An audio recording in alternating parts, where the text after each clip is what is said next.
And we are back, folks. Jerusalem Minute here on JNS TV. My name is Josh Hasten, broadcasting from the heart of Jerusalem, the eternal capital of the state of Israel and the Jewish people. I'm here with Alex Traiman, CEO of JNS.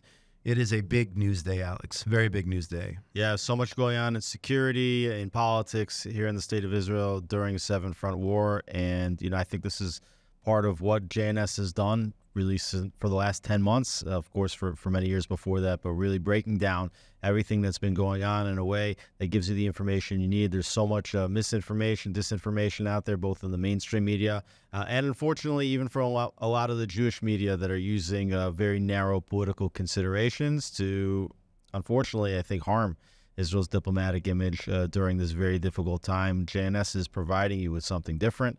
We're about to get into that today, but please note that we are a reader-supported, viewer-supported news agency. So any support, if you appreciate what we're doing, any support that you're able to give really goes a long way to helping us keep up with this nonstop flow of news. So let's just jump right into it. Yeah, let's do it. Unfortunately, 6 hostages found dead in Rafah, according to a statement by the IDF this morning. They were murdered hours before the IDF potentially got to them in the town of Rafah in southern Gaza. The hostages, of course, Hersh Goldberg, Poland. We've talked about him on the show, dual U.S.-Israeli citizen. We've talked about the efforts by his parents in order to bring Hersh back. Eden Yerushalmi, 24 years old. Ori Danino, 25. Alex Lubnov, 32. Carmel Gat, 40. And Almog Sarusi, 25 years old. Condolences coming in from all over the world, including President Biden, Vice President Harris. Let's quickly jump out to the IDF statement after this horrible, horrible incident. לפני מספר שעות התקנו את המשפחות כי גופות יקיריהן הותרו על ידי כוח צה"ל במנהרה תת-קרקעית ברפיח.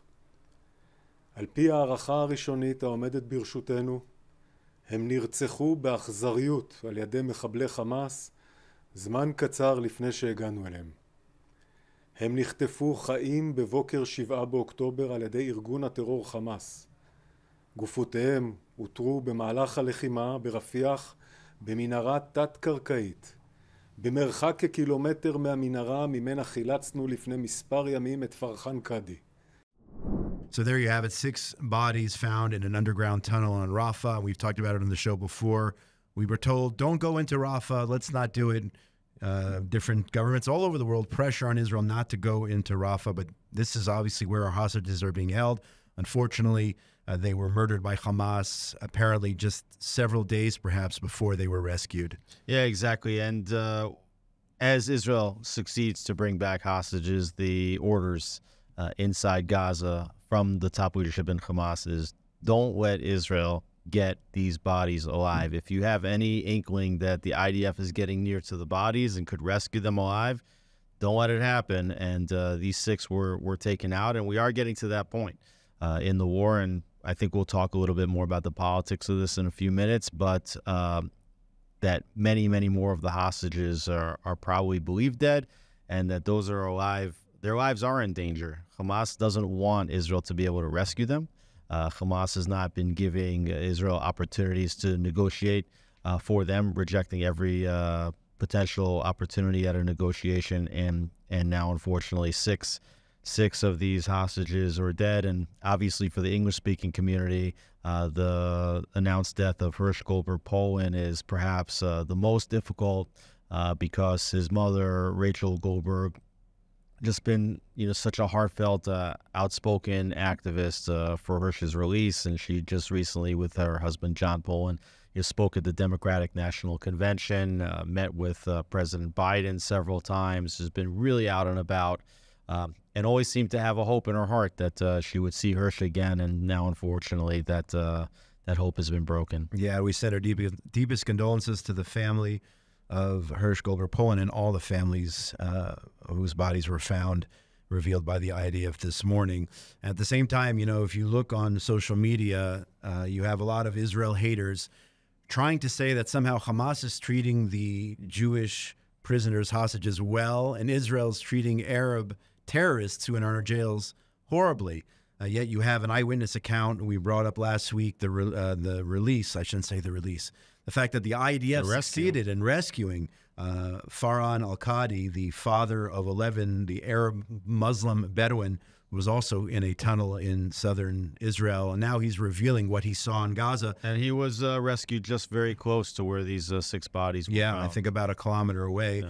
He revealed that the unbearable conditions in southern Gaza, talking about he was shot, they performed surgery on him without anesthesia, the fact that he saw a fellow hostage who was mistreated and eventually died in captivity. So all of the truths as to what Hamas is doing to the Israelis being held in the hellhole, which is southern Gaza, all the truths coming to light slowly after time.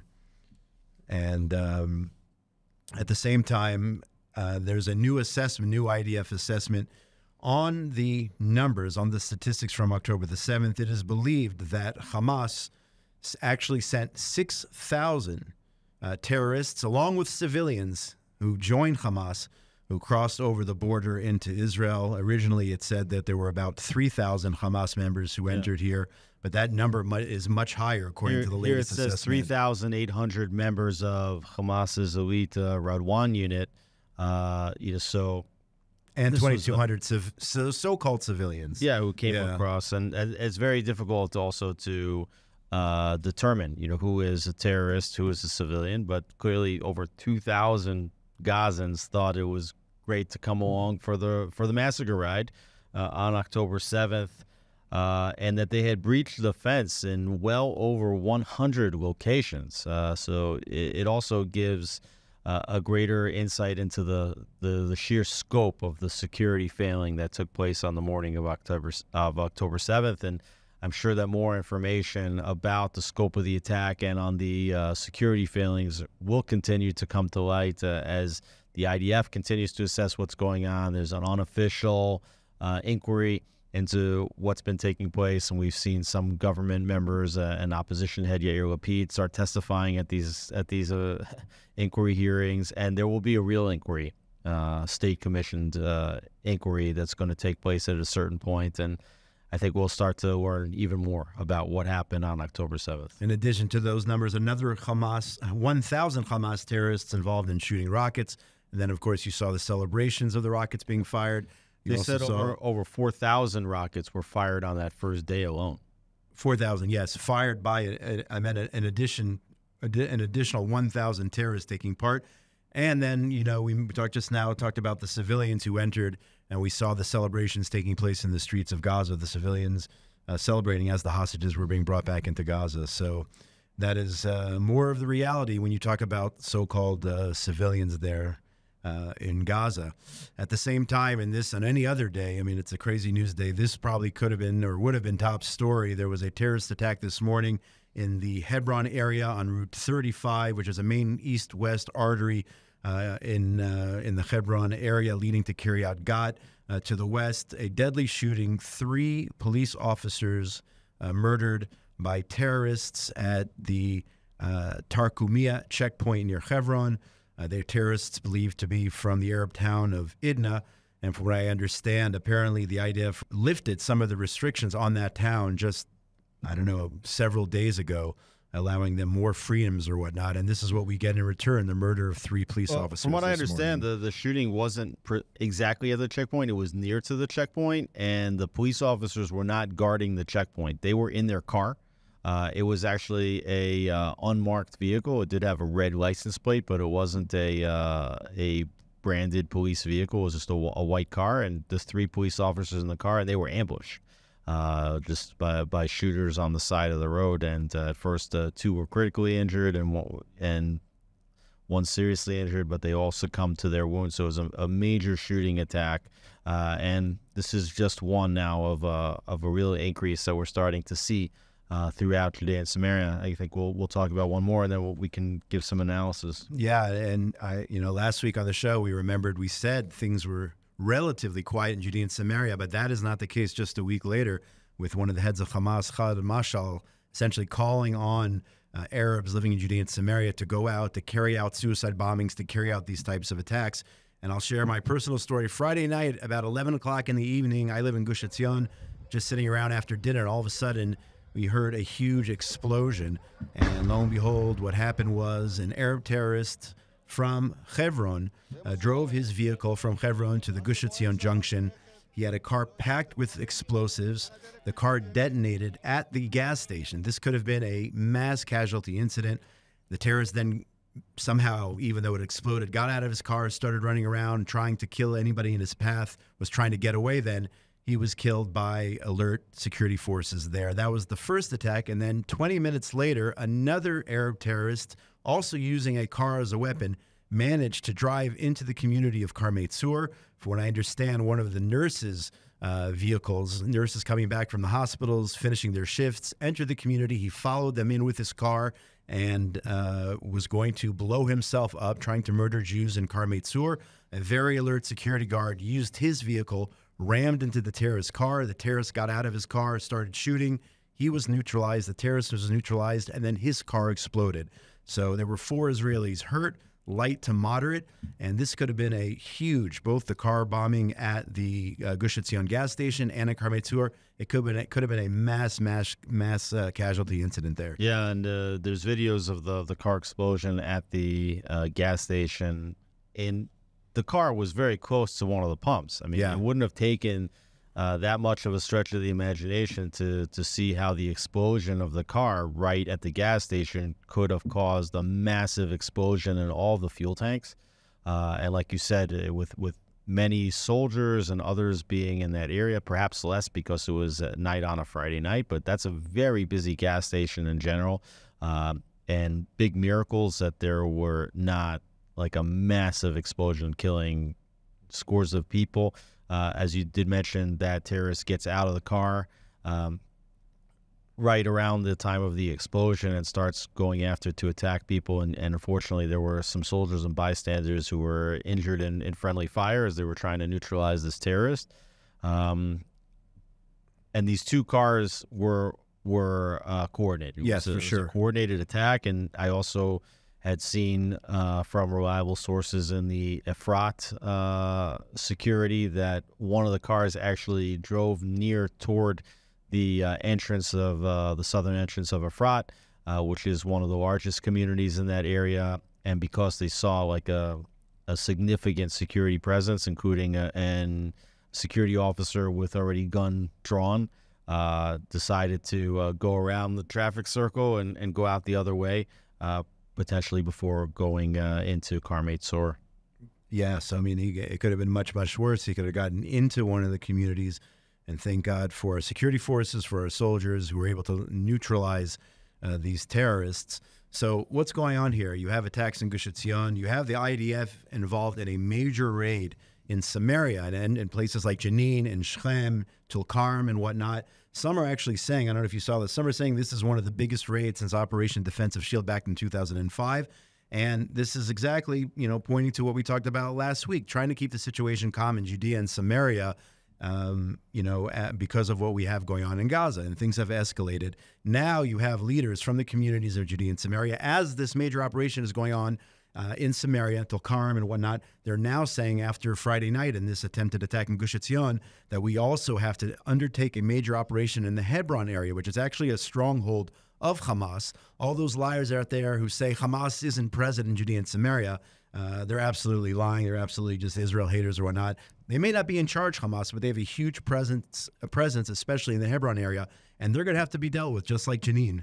Right, and the fact that they're not in charge doesn't really say much because the Palestinian Authority, Fatah, is in charge, but they're not a reliable security partner. And you do hear a lot of times Israeli security saying, no, we need the Palestinian Authority in charge. They are our security partners in the region, but they do not align with the state of Israel. Their goals are not the same as the state of Israel. And they have allowed Hamas to operate, right under their thumbs. And it's really only because the IDF does go into these areas, including Areas A, which are supposed to be under complete Palestinian Authority security control. But the IDF goes in and they play this game of whack-a-mole, mowing the grass, taking out these terrorist cells once they come up. But Israel's been able to operate pretty efficiently in those areas. Tulkarm, it was a major operation in Jenin and Farah, these 3 areas. They said over 250 gunmen killed in those areas. over just a period of a few days. The operation Tulkarm now over. So you see that the IDF's able to go in, do what it needs to do, take the terror cell out, move on to the next cell, and we are now starting to see the retaliation, the retribution for the IDF acting in those areas. It could become a very bumpy ride for Jews living in Judea and Samaria, as well as for Israelis living in other parts of the country. This is part of the scope of war. Prime Minister Netanyahu is saying that there are 7 fronts in this war. We talk a lot about Gaza. We talk a lot about Lebanon. We're starting to see that the Judea and Samaria front is percolating right now, and we have to see if these attacks are isolated or if this is going to be a new pattern in Judea and Samaria and potentially in Jerusalem and other Israeli cities. The houses literally shook Friday night. When that bomb went off at the Gush Etzion Junction, houses shook, and there was for those who saw it, like a mushroom cloud over the gas station. That could have been much, much worse. The chief of staff of the IDF, Herzi Halevi, said, "We will not let terrorism in Judea and Samaria raise its head," which is why the initiative to go from city to city with excellent intelligence, very good operational capabilities, and very strong aerial intelligence must proceed. That is the reality. That's what we're facing. And perhaps by next week, we could possibly be talking about what's going on in Hebron. There was in Gaza, switching gears a little bit here, the elimination of a senior Islamic Jihad commander. The IDF said that the commander for Islamic Jihad Central Camps Brigade was taken out in an IAF aircraft strike. And I think we have some video of that we can take a look at. Muhammad Katroui, that's how you pronounce his name. He was a senior terrorist in Islamic Jihad. He was taken out in Gaza. So more progress as Israel continues the war against Hamas, against the evil down there in southern Gaza. And what you're seeing here now very clearly with the 2 pieces of news, one about the recovery of the hostage bodies, 2 about the elimination of the Palestinian Islamic Jihad commander. And the Palestinian Islamic Jihad, that's a terror organization inside Gaza that's supposedly more extreme than Hamas. Remember when IDF was accused of bombing a hospital early in the war, those rockets were fired. The one that misfired and hit in the parking lot of the hospital was fired by Palestinian Islamic Jihad.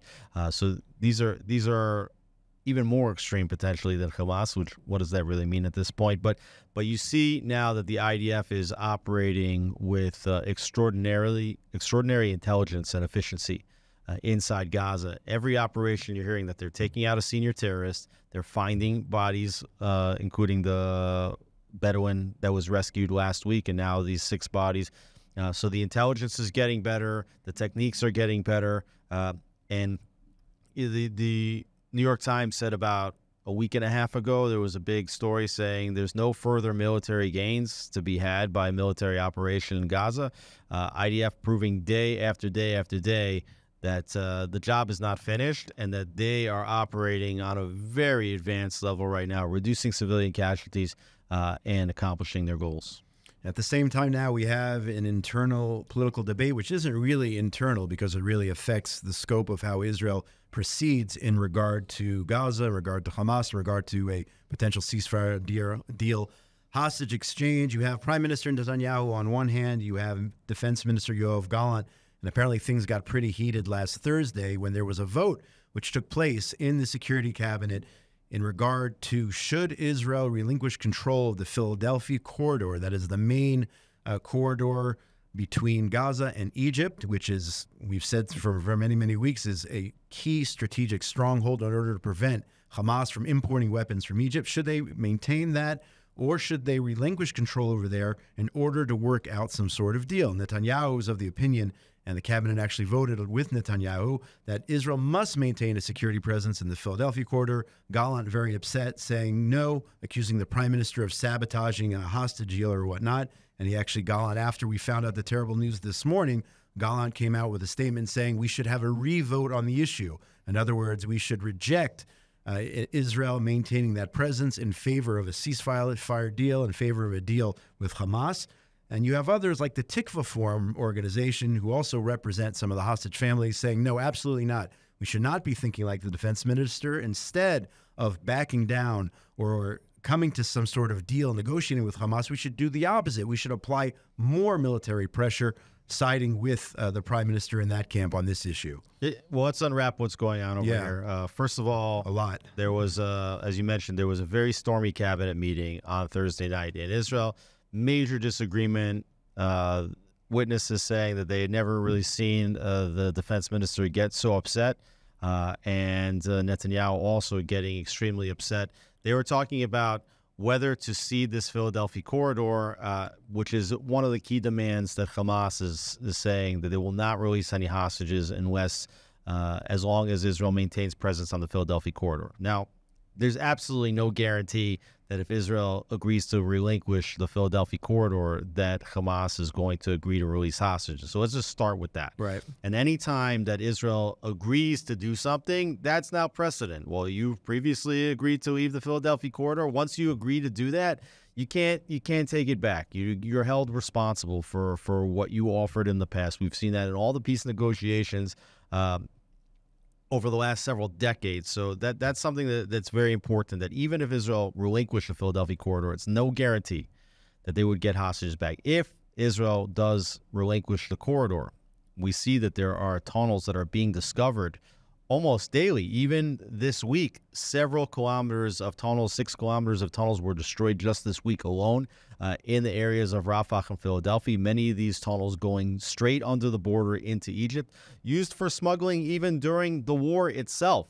There's ample reason to believe that many Hamas terrorists may have escaped Gaza through these tunnels, that hostages might have been taken out through some of these tunnels, and certainly that weapons have been pouring into Gaza for years through these tunnels. This has been a key demand of Netanyahu. And you remember, the United States said, don't take the Philadelphia corridor, don't go into Rafah, right? So these were times where Netanyahu decided to go through the red light of the United States.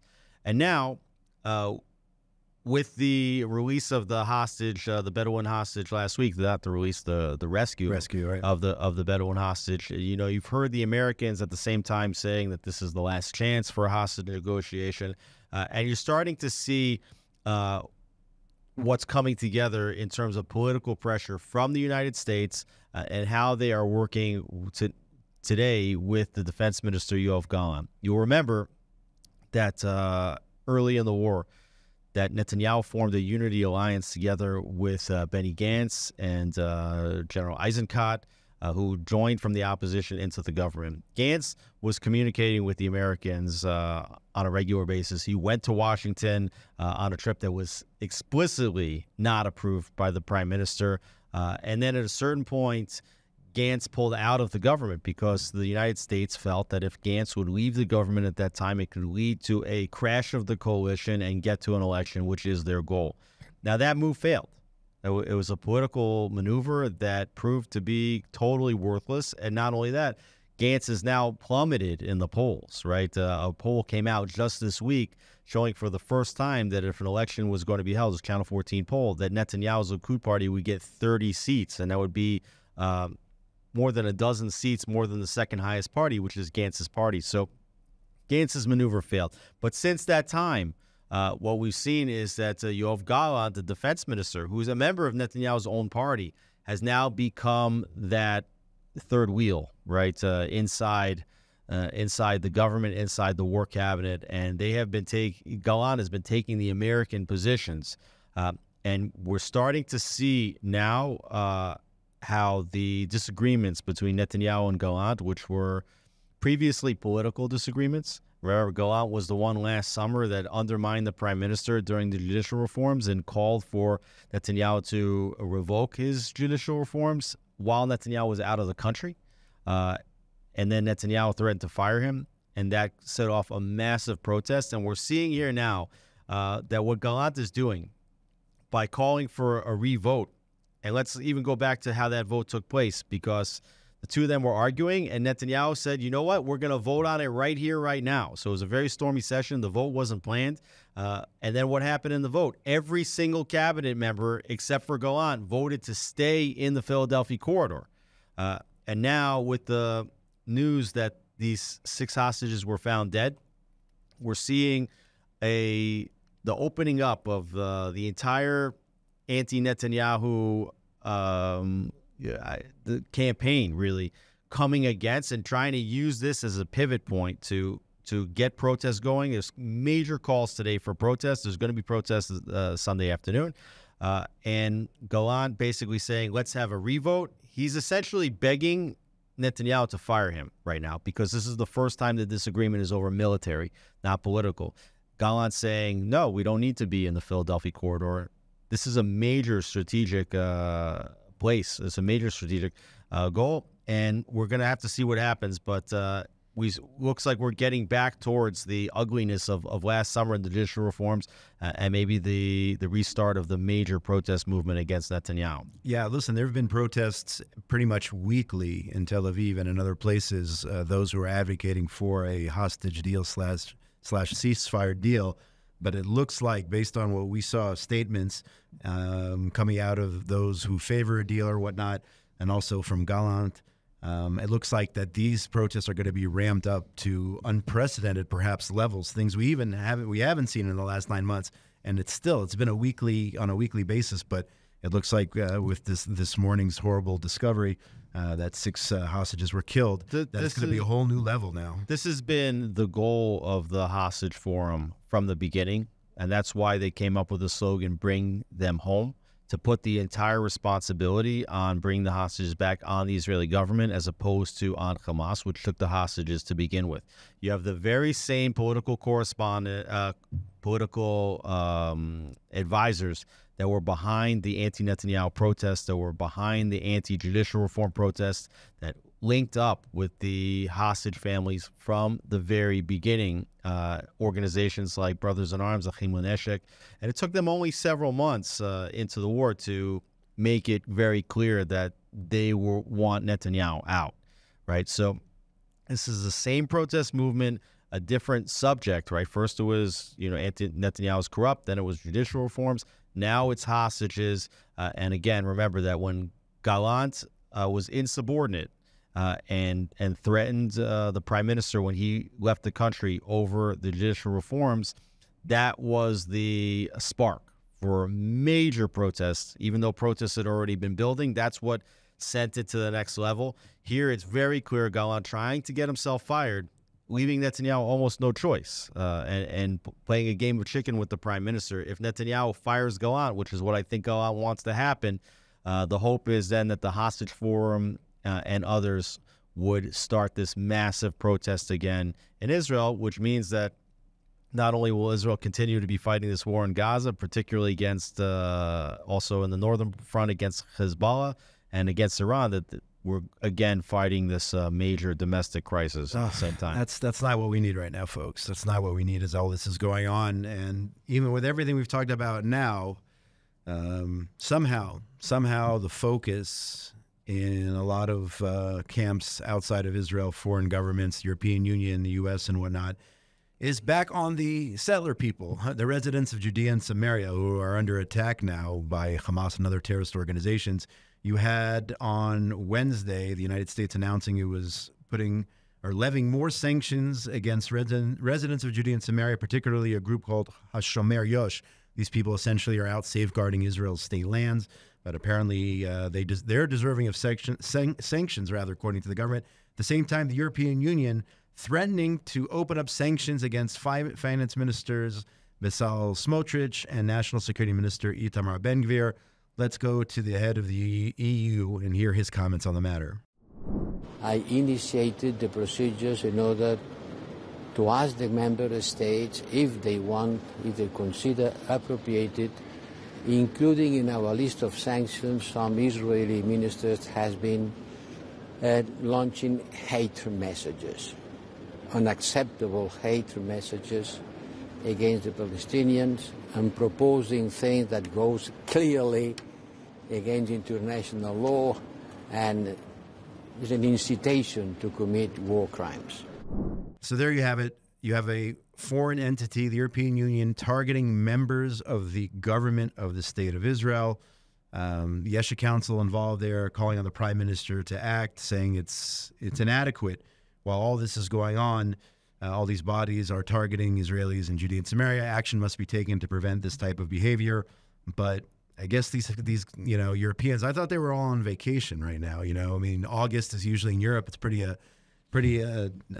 dead month over there, but I guess they still have the time to come back and issue sanctions. To make threats. I mean, or make threats about sanctions. Right, the sanctions won't be issued until they're back from vacation. But meanwhile, they can still tweet out, from the beachfront or wherever they are. Sure. But it's an important quote here. From within Israel, those that are pushing the prime minister to take this issue more seriously. Netanyahu needs to know that what started with U.S. sanctions of a farmer in the Hebron Hills will end up at the prime minister's residence, right? And so we see that this is actually connected to ICC, ICJ rulings potentially to issue arrest warrants for Netanyahu and for Gallant. Could be, by the way, that Gallant is playing ball with the Americans to do their bidding right now, maybe in exchange for an arrest warrant not being issued against him, right? These are all things that are highly possible. We don't know for sure what's going on. But the timing of these announcements of sanctions against settlers and the trying to make equivocation between horrific terrorists and those that seek to protect the land of Israel, from communities that are traditionally law-abiding. And again, most of these, if not all, of the quote-unquote settlers that have been sanctioned have not been convicted of crimes in the state of Israel, right? So Israel has a robust judiciary. You see even that the Israeli police, does deal with what they call extreme violence to the chagrin of those communities there. But it's not enough for the Americans. So they don't respect Israel's judiciary. Even when Netanyahu wanted to reform the judiciary, the Americans came in and said, no, you have to leave the judiciary alone. And here the U.S. is saying, no, we don't respect the Israeli judiciary. We don't respect the police. And we're going to supersede the judiciary and take away due process and punish people that we think that Israel should be punishing, and they're doing it during a war. So all of these things here, these sanctions against settlers are just empowering the United Nations and all of its entities to take harsher actions against Israel, and the internal dissent, specifically between Netanyahu and Gallant and the hostage families and others, are sending a signal to Israel's enemies that they should keep going, because Israel is being weakened, which is exactly what their strategy was to begin with. They did not think that they could defeat the IDF on the battlefield, but they did hope that by stretching out this war as long as possible, they could continue to weaken and delegitimize the state of Israel, such that you will start to see the penalties against Israel happening later. These are just the first sanctions against settlers. We might see major sanctions against the state of Israel, economic sanctions leveled by countries against Israel in the months and years ahead. So it's yet another front. I don't even think that Netanyahu counted this front in his 7-front war that he was talking about. So a number of different challenges the state of Israel is facing. Well, if you want to talk about an 8th front, school just started, both here in Israel, September 1st. Children are back to school. There's actually a strike. I'm not going to get into that. The high schoolers don't go back today, but hopefully that'll be resolved and all children will go back to school here in the state of Israel. And there is... That's a yearly occurrence. Yeah, that happens every year. But every year. This year they actually followed through. They're actually striking today. We'll see. Yeah. But school is also back in session in the United States. I'm talking specifically on college campuses. The fear of anti-Semitism as school starts. Before we get to that, we must welcome back Jonathan Tobin, who has been recovering from an illness. He is the editor-in-chief of JNS, and he actually, welcome back, Jonathan, hope you're feeling well. He actually wrote an article about this. We are now in the second year. Year 2 of the siege on Jewish students begins. That's the head of the headline of the article. Go to jns.org and check it out, by Jonathan Tobin. So here we already have, just several days into the school year, there was an anti-Semitic incident at the University of Pittsburgh. A group of Jewish students attacked by an individual holding a glass bottle on Friday night. That happened, again, University of Pittsburgh. And then you have a report released by Columbia University's Task Force on Anti-Semitism, actually admitting that Jewish students at Columbia have been driven out of the dorm rooms, chased off campus, compelled to hide their Jewish identity, ostracized by their peers, and denigrated by faculty. Columbia actually admitting that that is the case for Jewish students on campus. We're back to school, and it looks like nothing has really changed. We'll see how far it goes in terms of maybe more encampments being set up. as the year goes on, but blatant anti-Semitism on college campuses in the U.S. year 2. Yeah, we saw, 4 of the university presidents stepping down, including the president, Manoush at Columbia just recently. And I think that part of the reason why she stepped down just now is because this task force was about to give its report. There was going to be much more pressure on her to step down, and she just chose to do it preemptively. But the situation for students on university campuses is it reached new lows during the spring of last year, and we have every indication to believe that some of this is going to continue, and we have to see what the response is going to be, and if the federal government especially is going to threaten to withhold funding to organizations, rather to universities that don't guarantee the security of Jewish students on their campuses. Alex, on that note, I think that's enough for today. I mean, we've covered a lot of topics, a lot of things going on. Hopefully by next week's show, we'll have a lot more positive news from the state of Israel, which we can share with our viewers. This has been another edition of Jerusalem Minute here on JNS TV. My name is Josh Hasten, correspondent for JNS News, along with Alex Traiman, CEO. Shout out to Ryan Lifshitz for everything he does behind the scenes here. We can't have a show without Ryan. Everyone out there in the wonderful world of ours, be safe, only good things. Continue to pray for the brave men and women of the IDF. And let's hope for good news next week as we broadcast. And just one last thing, by the way, you are going to be remote next week, yes? Yes, for the next couple of weeks, I'm going to be in the States. We'll be in Las Vegas, where we'll be covering the Republican Jewish Coalition. We'll be then later in Washington, D.C. at the Israeli-American Council with some stops in that will be in D.C., and there will be some stops in between in Los Angeles and Boston and New York. So it's a JNS roadshow, but we'll try as best we can to find the time and space to record this podcast. We'll record the podcast and keep it logged on to jns.org to follow Alex's travels and his reporting from the U.S. It also just completed an interview with former U.S. Ambassador to the State of Israel, David Friedman, that also should be going up on our YouTube channel shortly. Excellent. Have a safe trip and have a great week out there, everybody.